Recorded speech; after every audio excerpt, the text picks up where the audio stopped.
Halo anak didik kami semuanya, selamat pagi, salam sehat. Bersama Bapak Aditya Mewandi Saragi yang mengampu mata pelajaran gambar teknik otomotif atau GTO di kelas 10, dan yang kedua teknologi dasar otomotif atau TDO di kelas 10, dan di kelas 11 pemeliharaan mesin kendaraan ringan atau disebut PMKR. Oke, langsung saja Bapak. Sebelum kita membahas mata pelajaran setiap kelasnya, Bapak akan memberikan sedikit tentang masa pandemi ini. Yang pertama, tetap menggunakan masker, alat pelindung hidung dan mulut agar terhindar dari virus-virus atau penyakit yang bisa membuat badan kita melemah.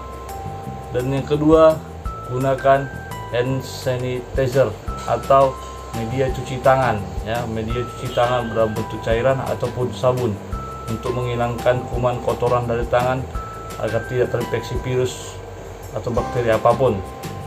Dan yang ketiga, jaga jarak. Jadi setiap orang harus menjaga jarak agar tidak menularkan dan tidak tertular jika ada orang atau diri kita yang mengalami sakit penyakit ataupun terkena virus. Dan yang terakhir, jaga pola makan, istirahat yang cukup, dan rajin berolahraga. Oke, untuk saat ini perkenalan Bapak bisa sampai di sini saja. Kita lanjutkan di materi selanjutnya. Baik, berjumpa lagi. Bapak di sini akan membawakan mata pelajaran teknologi dasar otomotif atau disingkat TDO. Ini materi yang akan Bapak sampaikan, ini materi 1 semester ini ya.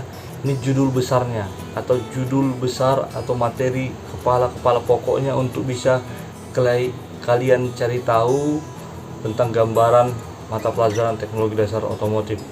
Langsung saja, di sini ada kompetensi dasar teknik otomotif atau TDO, teknologi dasar otomotif. Yang pertama sih itu ada tentang keselamatan dan kesehatan kerja. Kalau bicara dengan keselamatan dan kesehatan kerja, itu kita akan membutuhkan yang namanya Undang-Undang Perlindungan Karyawan. Baru yang kedua, APD, alat pelindung diri. Itu akan kita bahas di minggu depan. Saat ini Bapak akan menyampaikan pokok-pokok pembahasan kita saja ya. Selanjutnya ada APAR, alat pemadam api ringan. Yang C, prinsip pengendalian kontaminasi. Jadi prinsip pengendalian kontaminasi itu bisa melalui hidung, kulit, atau mulut. Lanjut, yang kedua, mesin konversi energi. Mesin konversi energi ini terbagi menjadi 5. Ada dasar konversi energi, motor bakar, masuk turbin, motor listrik, dan kompresor. Itu tingkatan bab selanjutnya. Dan yang ketiga, di sini ada namanya engine atau mesin. Nah, di sini yang pertama ada klasifikasi engine. Jadi klasifikasi engine itu menjelaskan tentang mesin, bagaimana konstruksinya, bagaimana cara kerjanya.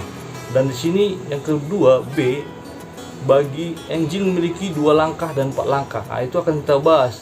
Motor 2 langkah dengan motor 4 langkah itu berbeda prinsip kerjanya ya, berbeda prinsip kerjanya.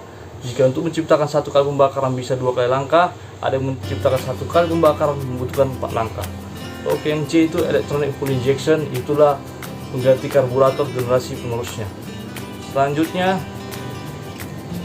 yang keempat, pembentukan logam. Nah, ini pembentukan logam ini ada dasar pembentukan logam, ada proses pembentukan logam, atau yang terakhir C itu peralatan utama dan alat bantu dalam pembuatan logam. Ini akan kita bahas secara nyata nanti ketika belajar di minggu selanjutnya, ketika tahap-tahap kepala-kepala besarnya sudah kita selesaikan dengan baik. Dan yang kelima, petunjuk.